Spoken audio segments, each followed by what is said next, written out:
Light of life, जिंदगी की रोशनी से गाई। वक्ता कौन है? डॉक्टर मल्लिका सैमुअल, जो चेन्नई के विख्यात कॉर्पोरेट हॉस्पिटल में सीनियर कंसल्टेंट, ऑब्स्टेट्रिशियन और गायनेकोलॉजिस्ट हैं। इन्हें गायनेकोलॉजी के क्षेत्र में 24 साल का अनुभव है। इन्होंने क्रिश्चियन मेडिकल कॉलेज वेल्लूर से MBBS की पढ़ाई की और पोस्ट ग्रेजुएशन की पढ़ाई आयरलैंड के डबलिन यूनिवर्सिटी के रुटांडा हॉस्पिटल से की है।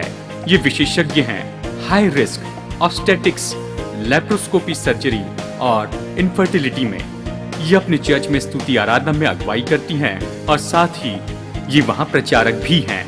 इन्होंने अपना बचपन दिल्ली और जयपुर में बिताया है। गायनेकोलॉजिस्ट के रूप में इन्होंने पश्चिम बंगाल और आसाम में इनफर्टिलिटी क्लिनिक चलाए हैं, जिस कारण इन्हें हमारे देश के उत्तरी भाग में रहने वाले भाइयों और बहनों को सुसमाचार प्रचार करने की गहरी इच्छा दी। Namaste. I greet you all in Jesus' precious name. This week there will be a pastor who will speak to you. His name is Pastor Mathai, and he is a very good man of God.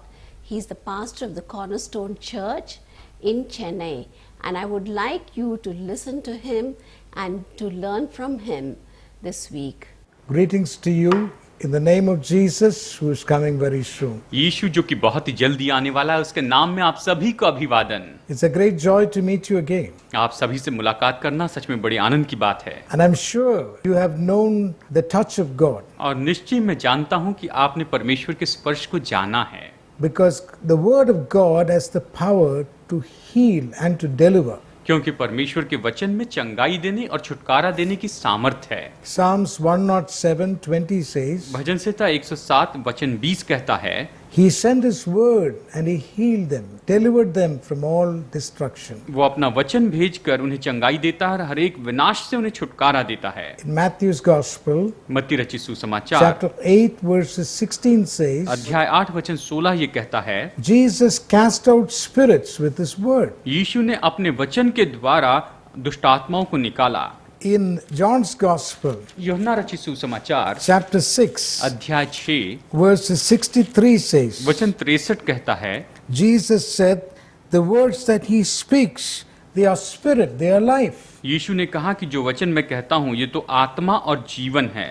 So whether you read the Bible यानी चाहे आप ये Bible पढ़ें or you hear the word of God preached to you, या फिर आप परमेश्वर के वचन का प्रचार सुने, the life of God will enter you. परमेश्वर का जीवन आप में आएगा, The strength of God will enter you. परमेश्वर का बल आप में आएगा। You will be delivered from all bondages. आप हर एक बंधन से छुटकारा पाएंगे। Your sicknesses will be healed. आपकी बीमारियां चंगी हो जाएगी। This is a point of time where you are having meeting with God's word. ये तो ऐसा समय जहाँ पर आप परमेश्वर के वचन से मुलाकात करते हैं। I encourage you to continue to watch these programs, continue to read the Bible. और मैं आपको प्रोत्साहित करता हूँ कि आप ये प्रोग्राम देखते जाएं और आप बाइबल पढ़ते जाएं। May God bless you today. परमेश्वर आज आपको आशीष देगा। Today I would like to show from the scriptures. आज मैं आपको वचन में से दिखाना चाहता हूँ, When Jesus went on the cross of Calvary, जब यीशु कलवरी के क्रूस पर गया, He carried not only our sins, उसने केवल हमारे पापों को ही नहीं उठाया, He carried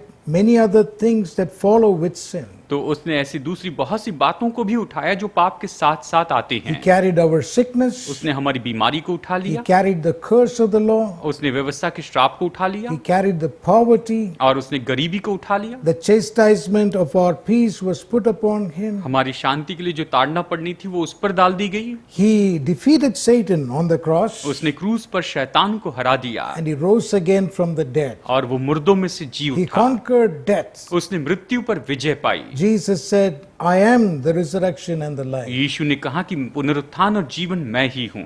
John 11:25 says that. यूहन्ना 11:25 यही कहता है। Few days back, कुछ दिनों पहले we have been studying about how we carried our sin. हमने इस बात का अध्ययन किया कि हम कैसे अपने पापों को लिए चलते हैं। 2 Corinthians 5:21. दूसरा कुरिन्थियों 5:21 कहता है, Bible does not say Jesus became a sinner, but Bible very clearly says He was made sin. Bible ये नहीं कहती है कि यीशु पापी बन गया, लेकिन बाइबल स्पष्ट बताती है कि उसे पाप बनाया गया। And 1 John chapter 3 verses 5 और पहला यूहन्ना अध्याय 3 वचन 5 ये कहता है, In him is no sin, but he carried our sin. उसमें कोई पाप नहीं था, लेकिन उसने हमारे पापों को उठा लिया। John's Gospel 1:29 यूहन्ना रचित सुसमाचार अध्याय 1 वचन 29 and also 36 verse. और साथ साथ में वचन 36 भी, He came like a lamb of God and he carried the sins of this world. वो परमेश्वर के मेमने के जैसे आया और उसने इस जगत के पापों को उठा So लिया। on the cross he carried our sin. यानी क्रूस पर उसने हमारे पापों को उठा लिया। Like we said earlier, if there is any bondage, any sin in your life that is ruling you, it can be broken now. और जैसे मैंने आपसे कहा है कि अगर कोई बंधन है, कोई पाप है जो आपके जीवन पर राज्य करता है, तो उसे अभी तोड़ सकते हैं। You can be set free. आप आजाद हो सकते हैं। By the blood of Jesus, every sin will be washed away. यीशु मसीह के लहू के द्वारा हर एक पाप धो दिया जाएगा। And we saw in the previous message that curse of the law also Jesus carried. और हमने पिछले संदेश में ये भी देखा है कि व्यवस्था का जो श्राप है उसे भी यीशु ने उठा लिया। Galatians 3:13 and 14. गलातियों अध्याय 3 वचन 13 और 14 में He carried the curse of the law. उसने व्यवस्था के श्राप को उठा लिया। So any curse that follows you can be broken. और हर एक श्राप जो आपके पीछे आता है वो तोड़ दिया जा सकता You है। can be set free. आप आजाद हो सकते हैं। Today the Bible also teaches us in Matthew's Gospel chapter 8 verse 17 मत्ती रचित सुसमाचार अध्याय 8 वचन 17 में बाइबल हमें ये भी सिखाती है that Jesus carried our sickness on the cross. कि यीशु ने क्रूस पर हमारे बीमारियों को उठा लिया। Hallelujah. Hallelujah. We'll read that scripture. आइए हम इस वचन को पढ़ते हैं ताकि वो वचन यशायाह भविष्यवक्ता के द्वारा कहा गया था वो पूरा हो। उसने आप हमारी दुर्बलताओं को ले लिया और हमारी बीमारियों को उठा लिया।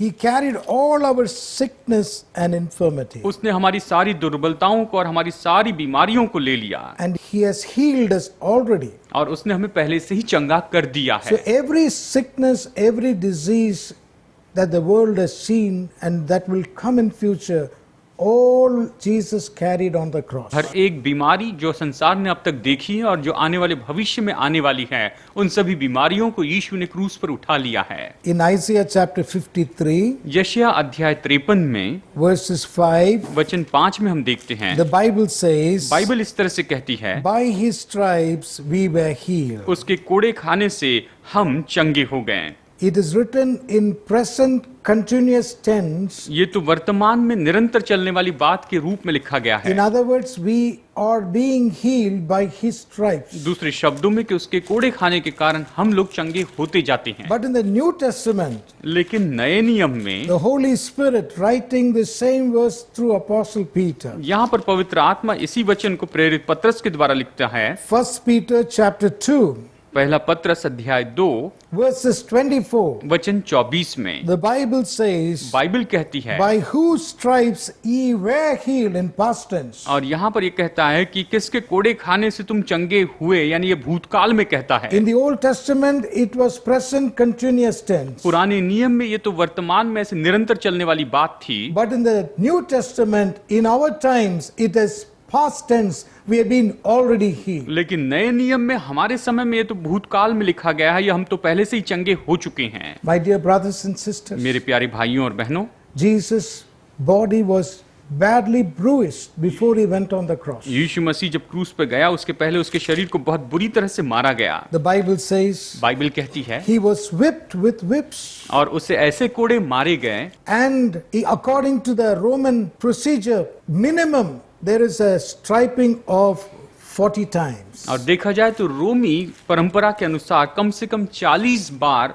कोड़े लगवाए जाते थे। Sometimes the centurion in charge of that act of chastisement may decide to whip one less, making it 39 times. और कई बार जो है वहां पर के जो सूबेदार होते थे वो अपनी दया दिखाने के लिए उसमें से एक कम कर देते थे और 39 कोड़े मारते थे। So we are sure that Jesus has been striped many times. और इसलिए हम इस बात को निश्चित जानते हैं कि यीशु के ऊपर कई बार कोड़े बरसाए गए। All over his body, that marks are there. उसके शरीर के ऊपर उसके पूरे निशान पड़ गए थे। And the Bible says, by those marks we have been healed. Bible कहती है कि उन जख्मों के द्वारा हम चंगे होते हैं। On his hands and legs, there is nail pierced. उसके हाथों और उसके पैरों में कीले ठोके गए By those stripes we have been healed. और उन जख्मों के द्वारा हम चंगे होते हैं। On his side the centurions pierced. और उसके पसली में वहां पर सिपाही ने भाला मारा By those stripes we have been और healed. मुंह के द्वारा हम चंगे होते हैं। He wore a crown of thorns. उसने कांटों का मुकुट पहना, By those stripes we have been उन healed. जख्मों के द्वारा हम चंगे होते हैं। So on his body Jesus still carries the marks of that और crucifixion. अपने शरीर पर यीशु अभी भी क्रूसीकरण के चिन्हों को लेकर चलता है। When he met Apostle Thomas who brought the gospel to our country, और India, जब वो प्रेरित थोमा से मिलता है जिसने हमारे देश में सुसमाचार लाया है, he said in John's Gospel, उसने यूहन्ना रचित सुसमाचार में कहा, chapter 20, अध्याय 20 में verses 27, वचन 27 में देखिए, reach hither thy finger, behold my hands. और वो कहता है तू अपना हाथ बढ़ा और यहाँ पर मेरे हाथों को देख, Reach hither thy hand and thrust it to my side. और अपना हाथ बढ़ा और अपना हाथ लाकर मेरे पंजर में डाल। Note the words of Jesus carefully. यहाँ पर यीशु के शब्दों को आप जरा ध्यान से देखिए। He said, with finger behold my hands. वो कहता है कि उंगली से अपनी उंगली यहाँ पर लाकर मेरे हाथों को देख, Which means in that print of nails on his hand, a finger can go. इसका मतलब ये है कि उसके हाथ में जो कीला ठोका गया था, उसके जो छेद था, उसमें एक उंगली जा सकती थी। And note the words of Jesus again. और यहाँ पर यीशु के फिर से उन शब्दों को देखिए, Reach hither thy hand and thrust it to my side. और अपना हाथ लाकर मेरे पंजर में डाल। So there is a gap, a bruise where a hand can go on his side. यानी उसकी पसली में इतना बड़ा जख्म था कि एक हाथ उसके अंदर जा सकता था। That is what I said earlier, a centurion's spear that pierced through him. और यही तो मैंने शुरू में कहा कि एक सिपाही का जो भाला था उसने उसके पसली में इतना बड़ा छेद कर दिया। John chapter 19 verses 34 talks about that. और यूहन्ना अध्याय 19 वचन 34 इसी के बारे में कहता है। And the Bible says, और बाइबल कहती है, when that happened, और जब ऐसा हुआ blood and water came, तो उसमें से तुरंत लहू और पानी निकला, which means the last drop of blood was shed and there was nothing more in the body to shed except water. और इसका मतलब यह है कि शरीर का जो आखिरी बूंद खून था वो भी निकल गया, वहां पर खून नहीं था, केवल पानी ही बाकी रह So गया by था। his stripes we have been healed. उसके कोड़े खाने से हम चंगे हो चुके No हैं। matter what be the sickness you have, चाहे आपकी कोई भी बीमारी क्यों न हो, there is a mark on the body of Jesus through which you can be healed. यीशु मसीह के शरीर पर एक ऐसा चिन्ह है जिसके द्वारा आप चंगाई पा सकते हैं। In the year 1985, 1985 में in the month of December, दिसंबर महीने में I became very seriously ill. मैं बहुत ही बीमार हो गया। I knew Jesus as my Savior. मैं यीशु को अपने उद्धारक के रूप में जानता था। I was a very young boy मैं तो उस समय बहुत ही कम उम्र का लड़का था and I was admitted in the hospital. और मुझे हॉस्पिटल में दाखिल किया गया। The doctors of that time, उस समय के डॉक्टर ने, when they examined me, उन्होंने जब मुझे जांचा, they said he has 3 sicknesses at the same time. उन्होंने कहा कि इसे एक ही समय में तीन बीमारियां हैं। One sickness, if you treat, it is contradicting the other. अगर एक बीमारी का उपचार करते हैं तो वो दूसरी बीमारी को बढ़ा देता है। Finally, they said, this young man cannot live. और उन्होंने कहा कि ये जो नौजवान है ये अभी जीवित नहीं रहेगा He will never see January 1986. और ये कभी भी 1986 का जनवरी महीना नहीं देख पाएगा। I lost a lot of blood मेरा बहुत सा खून चला गया था and my face and my eyes were turning yellow. और मेरा चेहरा और मेरी आंखें पीली पड़ गई थी I was losing my memory power. और मेरी याददाश्त जा रही थी। When people close to me came, I could not recognize them. और जब मेरे बहुत ही करीबी लोग मुझे मिलने के लिए आए तो मैं उन्हें पहचान भी नहीं पाया And I was slowly sinking and dying. और मैं तो धीरे धीरे डूब रहा था और मर रहा था। That time this scripture came to my life. और उस समय ये वचन मेरे जीवन में आया, By the stripes of Jesus I have been healed. यीशु मसीह के कोड़े खाने से मैं चंगा हो चुका हूँ। So many of God's children prayed for me. परमेश्वर के बहुत सी संतानों ने मेरे लिए प्रार्थना की Very miraculously, और बहुत ही चमत्कारी रूप में I was cured. मैं पूरी तरह चंगा हो गया। I was given extension of life. और मुझे और भी ज्यादा जीवन दिया A गया। man who would not see 1986 is today preaching to you in the year 2016. Doctor ने जिसके बारे में बताया था कि ये व्यक्ति तो 1986 नहीं देख पाएगा, लेकिन आज मैं आपको यहाँ पर सन 2016 में प्रचार कर रहा हूँ। Hallelujah. Hallelujah. This is not a myth. ये कोई मनगढ़ंत कहानी नहीं, It is not a philosophical teaching. ये कोई फिलोसॉफिकल शिक्षा नहीं, This is the word of God. ये परमेश्वर का वचन है। Whatever be your sickness, आपकी बीमारी चाहे जो भी हो, Jesus can heal you. यीशु आपको चंगाई दे सकता He है। is moved with compassion for you. उसने आपके लिए तरस खाया है। He can feel that pain and agony वो उस दर्द और उस पीड़ा को महसूस कर सकता because he है, felt it on the cross. क्योंकि उसने क्रूस पर उसे महसूस किया। Hallelujah. Hallelujah. The Bible also says Bible ये भी कहती in है, 2 Corinthians दूसरा कुरिन्थियों chapter 8 verses 9, अध्याय 8 वचन 9 में, the scriptures say, "For ye know the grace of our Lord Jesus Christ, that though he was rich, yet for your sakes he became poor, that ye through his poverty might become rich." वचन कहता है, तुम हमारे प्रभु यीशु मसीह का अनुग्रह जानते हो कि वो धनी होकर भी तुम्हारे लिए कंगाल बना के उसके कंगाल हो जाने से तुम धनी हो जाओ। Hallelujah. Hallelujah. Jesus, the Son of God. यीशु जो परमेश्वर का पुत्र है, The Bible says in the book of Hebrews, यहाँ पर इब्रानियों की पत्री में कहती chapter है, 1, अध्याय 1 verses 2, वचन 2 में, that he is the heir of all things. कि वो सारी चीजों का वारिस है। The Bible says बाइबल कहती है in the Colossians, कुलुसियों की पत्री में, the scriptures say in chapter 1, यहाँ पर अध्याय 1 में verses 16, वचन 16 में, all things that were created in heaven, in earth, visible, invisible, whether there be thrones, dominions, principalities, powers, all things were created by him and for him. और ये वचन कहता है, क्योंकि उसी में सारी वस्तुओं की सृष्टि हुई, स्वर्ग की हो अथवा पृथ्वी की, देखी या अनदेखी, क्या सिंहासन, क्या प्रभुताएं, क्या प्रधानताएं, क्या अधिकार, सारी वस्तुएं उसी के द्वारा और उसी के लिए सृजी गई He हैं। is the owner of everything. वो सारी चीजों का मालिक है। But the Bible says, और बाइबल कहती है, when Jesus was born, जब यीशु जन्मा, there was no place for him to be born. उसके जन्म के लिए कोई जगह भी He नहीं was थी। born in a stable. वो तो एक अस्तबल में, एक तबेले में पैदा He हुआ, was born in a manger. वो एक गौशाला में पैदा हुआ। And he was poor in his birth. वो तो अपने जन्म में बहुत ही गरीब था। He was born in a carpenter's family. वो तो एक बढ़ई के परिवार में जन्मा। And according to Mark's Gospel, और मरकुस रचित सुसमाचार के अनुसार chapter 6, अध्याय 6 we read that Jesus was a carpenter. Verse 3. वचन 3 में हम यहाँ पर देखते हैं कि वो एक बढ़ई था। Is not this the carpenter, the son of Mary? It is written. इस तरह से कहा, क्या ये वही बढ़ई नहीं जो मरियम का पुत्र है? My dear brothers and sisters, मेरे प्यारे भाइयों और बहनों, today you may think God does not know about the financial affliction I face. शायद आप ये सोच रहे होंगे कि मेरे जीवन में जो आर्थिक परेशानी का मैं सामना कर रहा हूँ उसे परमेश्वर नहीं जानता है। What does God know about my family agony? मेरे पारिवारिक पीड़ा के बारे में परमेश्वर क्या जानता है? I want to tell you, Jesus was the eldest son. और मैं आपको बताना चाहता हूँ, यीशु बड़ा बेटा था।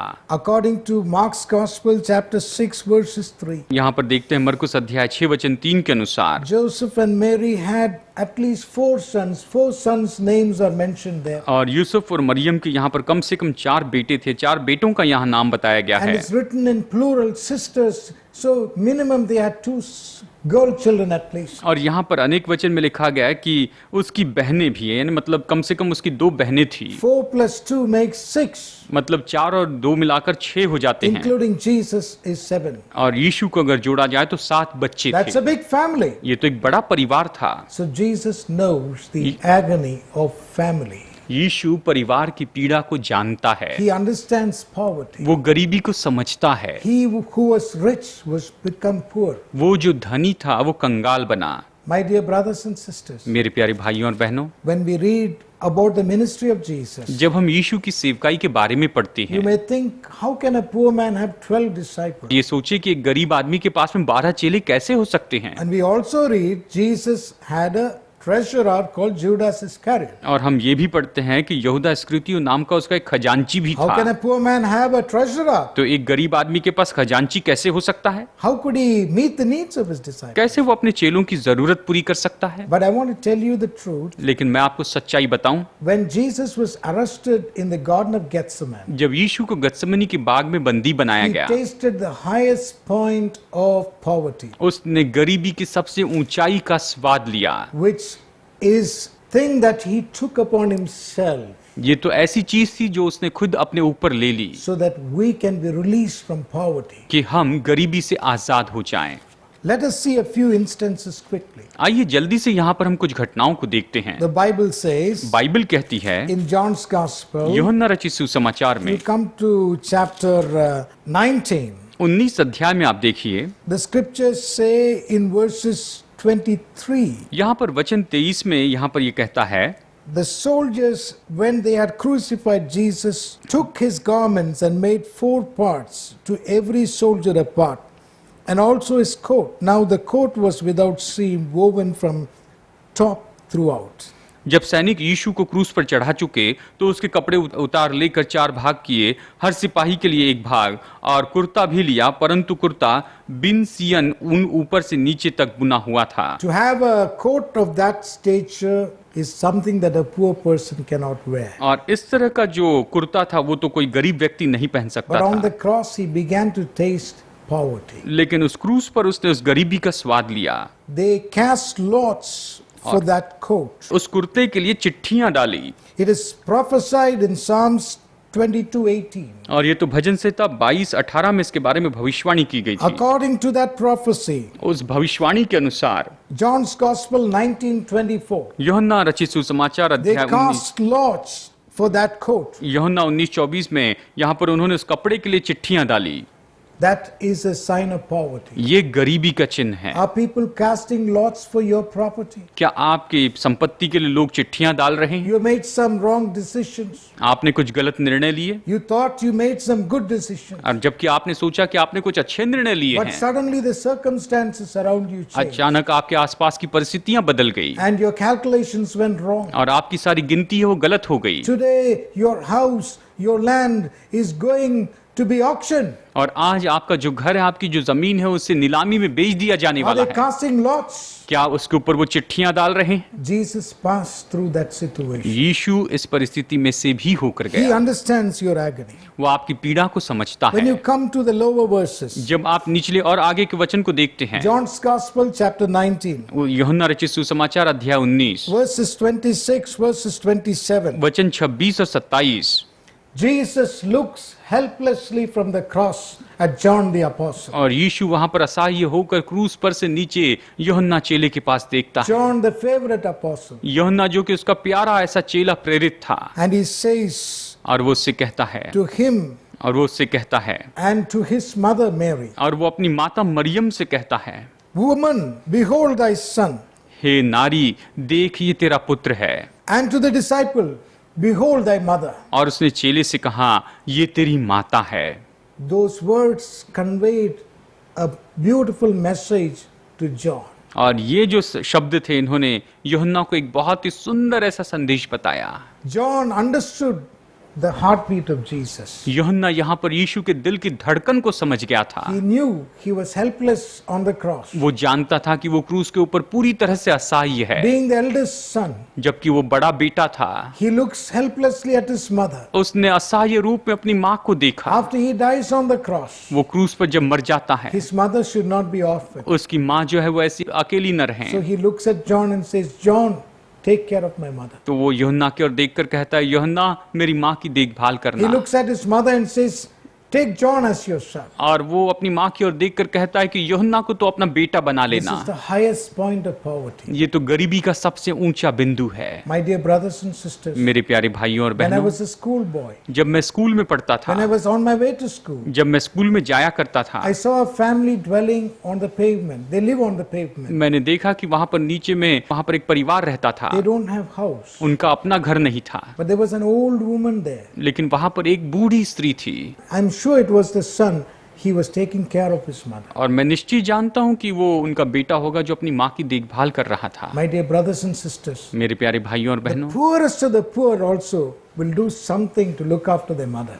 गरीब में से गरीब जो है वो तो अपनी माता की देखभाल करने के लिए See कुछ न the कुछ करता highest है। point of poverty in the life of Jesus. He could not look after his mother. He had to hand over his mother to his favorite friend, disciple. अब देखिए यहाँ पर यीशु के जीवन में गरीबी का सबसे बड़ा बिंदु, यहाँ पर वो अपनी माँ की देखभाल की नहीं कर सकता था और उसने अपनी माँ की देखभाल अपने प्यारे चेले को करने के Are लिए you in कहा। a situation like this? क्या आप ऐसी ही परिस्थिति में हैं? There's good news for you. Jesus understands your poverty. आपके लिए अच्छी खबर है, यीशु आपकी गरीबी को समझता है। And the scriptures continue to say, और वचन आगे ये कहता है, after his death, उसकी मृत्यु के बाद there was no place to lay his body. उसके शरीर को रखने के लिए कोई जगह नहीं थी। He had to be laid in the sepulchre prepared for a man called Joseph from Arimathea. Yusuf जो कि अरमतिया का था, उसके लिए उसने जो कब्र बनाई थी, उस किराए के उस ऐसे दूसरे की कब्र में उसे रखा गया। So that is also a sign of poverty. ये भी गरीबी का एक चिन्ह है। When I was in school again, जब मैं स्कूल में था, I saw a blind beggar dead in the morning. मैंने वहां पर भिखारी को सुबह के समय देखा, But when I came back from school in the evening, लेकिन जब शाम को स्कूल से वापस आया, all the various beggars in my area got together. मेरे एरिया के सभी जो भिखारी थे एक साथ इकट्ठे हुए। People were lame, वो जो लंगड़े थे, people were blind, जो लोग अंधे थे, people were in poverty. जो लोग गरीबी में थे, They took a small collection and gave a decent funeral for this blind beggar. उन्होंने आपस में पैसे जमा किए और इस अंधे भिखारी को उन्होंने सही तरीके से उसका अंतिम संस्कार किया। Take the life of Jesus. यहाँ पर यीशु के जीवन को देखिए। When he was born also, he was born in the manger. और जब वो जन्मा तो वो वहाँ पर चरनी में जन्मा, When he died, there was no place to lay his body. और जब वो मरा तो उसके शरीर को दफनाने के लिए कोई He जगह had नहीं to be थी। laid in a borrowed grave. उससे उधारी के या किसी के दूसरे के कब्र में दफनाया This is the गया। highest point of poverty. ये तो गरीबी का सबसे ऊंचा बिंदु है। Good news is he was made poor that you might be rich. अच्छी खबर ये है कि वो कंगाल बना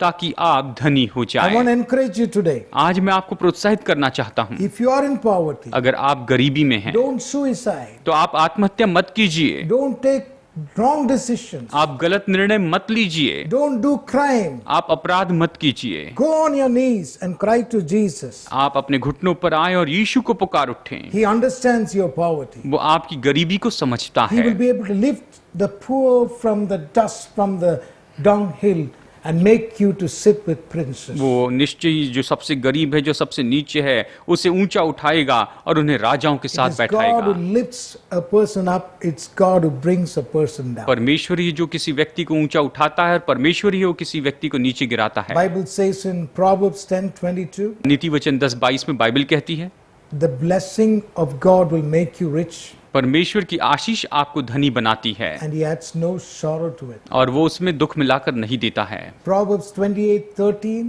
नीति वचन 28:13, it is people who cover the sins who will not prosper. जो लोग अपने पाप को ढांकते हैं वो कभी संपन्न नहीं But if you होंगे, confess and forsake them, you will obtain mercy. लेकिन अगर आप उसका अंगीकार करके उसे छोड़ देते हैं तो आप दया पाते I'm हैं। going to pray for you today. मैं अभी आपके लिए प्रार्थना Don't करूंगा। lose hope. आप आशा न छोड़ें, Jesus is standing by to help you. यीशु आपकी मदद करने के लिए खड़ा है। Father, I pray for all these loved ones who are watching this broadcast. पिता, इस सारे प्रोग्राम को देखने वाले सभी लोगों के लिए मैं प्रार्थना करता हूँ। I pray that you will heal their sickness. मेरी प्रार्थना है प्रभु तो इनकी बीमारी को चंगाई दे, Deliver them from poverty. इन्हें गरीबी से छुड़ा प्रभु। Meet all their needs miraculously, I pray. अद्भुत चमत्कारी रीति से प्रभु इनकी सारी जरूरतें पूरी कर। In Jesus' name we bless your children. यीशु के नाम में हम तेरी संतानों को आशीष देते हैं। In Jesus' name I pray. Yeshu Amen. के नाम में प्रार्थना करता हूँ, आमेन।